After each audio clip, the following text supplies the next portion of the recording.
What's up, everybody? Derek Anderson, the DA. All right, everybody. Look, let's just get right into this. It's something that we've talked about a lot on my channel. Other people have talked about it on their channels. Going to the theaters, the movie-going experience, if you will, it's on the clock.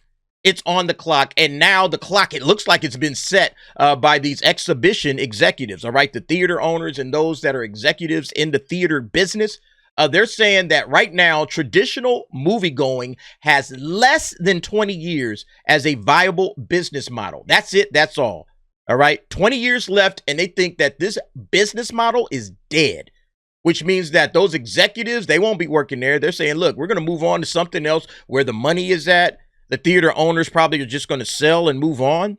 And we're probably going to be looking at much less theaters in the country, probably only in big cities, not in these small, far-flung places. Like if you live in a little podunk town somewhere, you probably won't have a movie theater. You'll have to drive like a half hour to an hour to 2 hours to go to a movie. A lot of people already have to do that. It's going to become more and more common, and that's going to send even less people to the movies. And so, yeah, this is according to a new survey. Variety put this article together. Look, it's not something that we haven't seen coming. We've been talking about it for a long time. Movie going is absolutely on the decline. I've showed this chart many times, all right? The annual ticket sales, you can see this on the numbers, all right? And that blue line that you see on this chart, that represents tickets sold. All right, forget the red line. That's the box office. That's how much money they're making. But you've noticed this ticket sold started in 2002, and it has been steadily declining. Tickets sold are moviegoers. That are how many tickets are they selling? That's been steadily on the decline, and you know, all the way up pre-pandemic. All right, 2019, before the pandemic hit, it was still over 1 billion tickets sold, you know, every year. So it's like, all right, it's still down from 1.5 billion, but it's down to 1.2 billion. Look what's happened after the pandemic. It hasn't recovered. All right. 2023, 819 million, 2024, 762 million. And then right now, where are we at? We are at 755 projected for 2025, 755 million. And that's it. So we are now half of what it was at its peak back in 2022. Theater owners ain't going to keep putting up with this. They just going to sell. They're going to be like, look, man, let me just sell this theater. You know, people are going to stop investing in all of these movie theaters. Look, AMC stock it's kind of a meme stock, right? People don't really invest heavy in the AMC stock like that. They're not making it up on the back end with popcorn buckets and all of that stuff. It's a dying movie business, all right? It's no longer a viable business model. And so, yeah, that's basically what they're talking about. Let me go ahead and chop into this article. We got some more to discuss with it. More than 50% of exhibition executives polled in a new survey believe that the traditional cinema experience has less than 20 years remaining as a viable business model. The poll, conducted by analyst and author Stephen Follows in collaboration with exhibitor news outlet Screen Dollar, surveyed 246 U.S.-based executives in the film industry to give their opinions on the theatrical landscape recovery after the COVID pandemic lockdowns, flexible release windowing, and the future of the business amid streaming's prominence. Yeah, see, that's the main thing. Streaming is just absolutely kicking the theater's ass. And Hollywood's not helping. Hollywood putting all of this gunk and garbage into theaters like, hey, go watch this. And people are like, no, I'm good. I'm not watching this. I'm tired of the girl boss. I'm tired of DEI bullshit. Nope. I'm just going to sit at home and watch something else. I don't have to go to the theaters to watch this. So all of these woke Hollywood DEI executives, all of these assholes who thought that they were going to make a name for themselves and make some money by pushing all of this diversity, equity, and inclusion on the screen or doing all of that shit, all you've done is just chase people away from movie going. Not only that, I mean, look, let's just be honest. The theaters are charging a lot of money as well. You know, it's like if you don't have some sort of a package like A-list, like AMC A-list, if you don't have something like that, like going to the movies doesn't even really make sense at this point. Like these joints is costing like on average, what, like 15, 16 bucks? I think it's on this numbers chart real quick. Hold on, let's see. But right here, they say the average ticket price is $11, but that's too high. You know, and the reality is that's probably including all the matinee prices and everything else. But yeah, that's the average. The reality is if you go to a movie, it's probably going to cost you $15 to $20 on a general admission ticket on a regular screen. You know, and then much less if you go to a big theater format like IMAX, or you go to a 40X theater.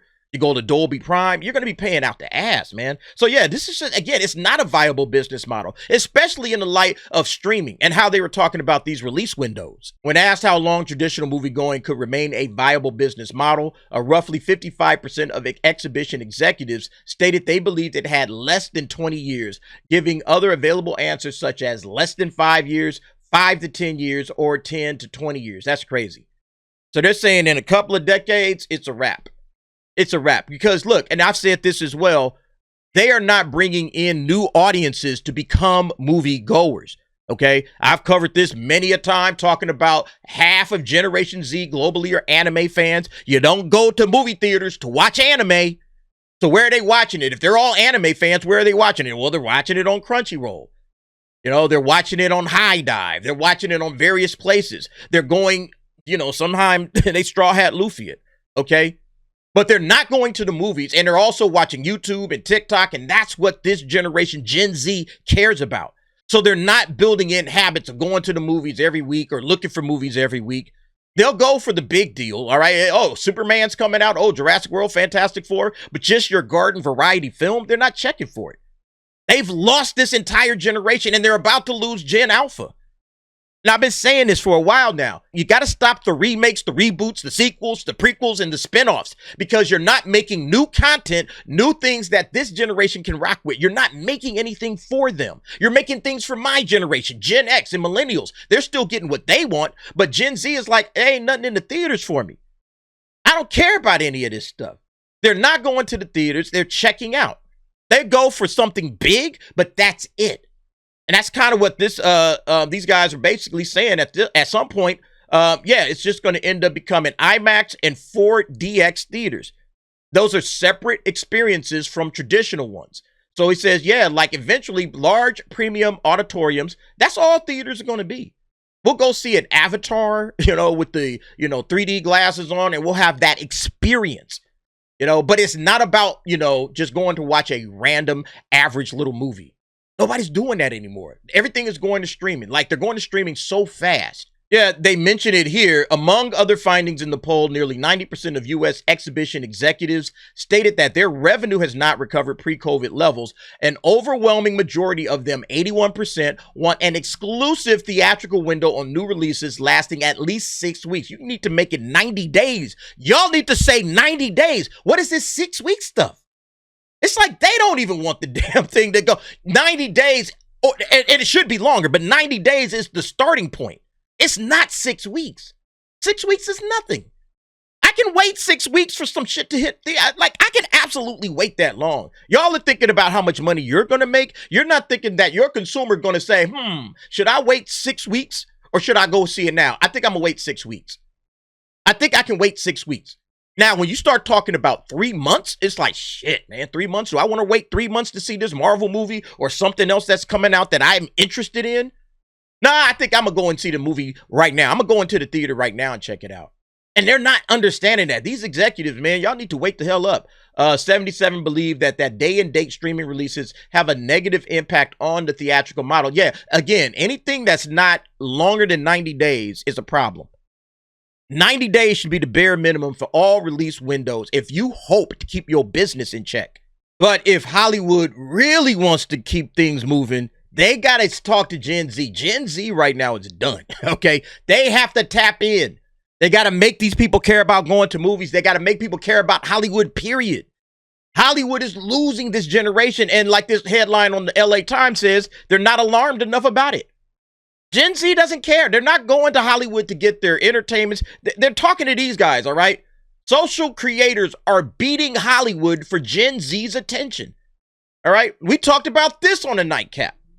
We're going to keep talking about it. But yeah, here are your influencers, the people that Gen Z knows and care about. Man, if you guys are out there in my generation, you probably don't know any of these cats. And Gen Z knows all of them, and they love them, and they subscribe to them, and they give them all kinds of money and bread and time and attention. And then you'll be like, hey, man, how do y'all feel about this actor, that actor? Whatever. All right. They might know Sydney Sweeney a little bit. But yeah, this little piece right here. Half of Gen Z and 43% of millennials say social media feels more relevant, and many feel closer to their creators than actors. And I guarantee you that they're not locked in on this. they're just not competitive, right? They're just not competing. They're not putting up any kind of competition to these guys, okay? And they're not diving into the spaces where Gen Z is rocking with. You know, like even it's like, okay, look, these guys are doing something completely different. You know, we are storytellers. We do something different than these social media creators. Okay, well, what about anime, all right? Have you guys sat down and tried to figure this one out, Hollywood? Why the world is falling in love with anime? Are you trying to figure out this why? All right, it's not so much just, hey, oh, anime is great. Kids love anime. Hey, let's go buy or license some anime properties and let's turn them into TV shows and movies. No, do you understand why? Do you understand why they've turned away from you and why they're rocking with anime? Are you answering the questions that you need to ask yourself? Because, again, the thing with anime is topical for their generation. They're doing something specifically for their generation. They're not just interested in making money, although they are, but they're trying to tap into what makes the younger generation rock. What do these guys like? What do these guys care about? That's the why. You got to answer these why questions, Hollywood. You're not doing it.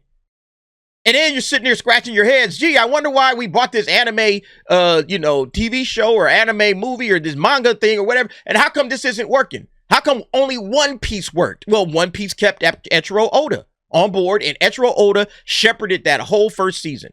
Now, we'll see what happens with the second season. But you got to answer this why question. That's what Hollywood's not doing. They're not answering this and then responding to the answer. And I'm going to tell you why. This is why the kids are falling in love with anime. Anime is a powerful marker of youth identity. For many of today's young people, anime is becoming the key part of how they define themselves. 88% of teen fans consider anime an important part of their identity, while 93% say they're proud to be an anime fan. So these guys say, yeah, this is part of my identity. It's like kind of how we grew up, like in comic books. We grew up, and that was a part of our identity, right? If you're a geek and a nerd and this and that, you grew up, you love that shit. Like, oh man, I love Thundercats. I love G.I. Joe. I love He-Man. You know, Voltron.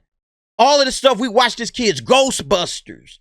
You know, we rocked it out. Star Wars, Star Trek. The list goes on and on. Everything that we saw coming up in the 80s and the 90s. We liked it, and that's what we rocked with, and that's shaped our, identities. It's the exact same thing with anime, but they're not tapped into it. They are just trying to copy and paste. Hey, let's just grab this anime property.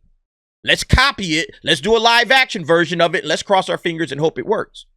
Or let's just throw it on our streaming platforms, but they're not creating anything new, which is, again, why anime is just taking over. All right, Gen Z is locked in. They say, yeah, this is part of my identity. I consider this an important part of my identity. It's the exact same thing we were when we were kids. The things we watched became a part of our identity. But see, Hollywood, they're not making content for them. And so the world just keeps falling more and more in love with the people that are. That's how it works, man. Anyway, y'all let me know what y'all think about it. Look, at the end of the day, here's the real issue, okay? Theaters are going out of business. All right, they gave it 20 years as a viable business model. That's it. That's all. And then at the end of the day, look, we're going to be going to 40X theaters and IMAX, and that's it. That's all movie going is going to be. Everything else is going to be on streaming. It's going to be online. The entertainment ecosphere has completely been upended, and Hollywood is just not moving fast enough. And it's probably because it's too unionized and it's too corporate, and it doesn't create, all right? They don't have the ability to be flexible, to move, to be quick and create things that people will rock with, especially the newer generations. You got to be better than that, Hollywood. Anyway, y'all let me know what y'all think. Go ahead, jump down in the comments. Give me your thoughts and opinions on that. Thanks for watching. See you next time.